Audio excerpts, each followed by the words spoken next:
west today and change position. He's a strong guy. You ever expect him, though, to call you? We calls all the time. I mean, for advice. Oh, we talk about that. We talk about advice or anything else. But I mean, I don't have access to.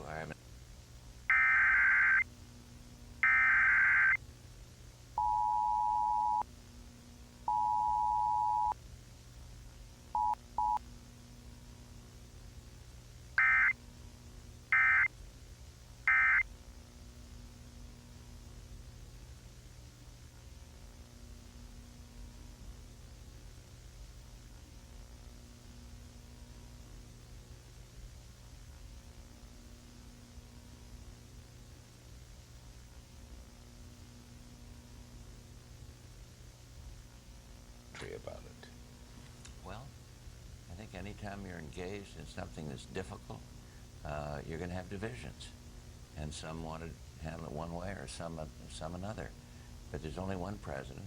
There's only one guy that can make the final decision, and I have every confidence in our president. Now, that shouldn't surprise anyone because he's my son.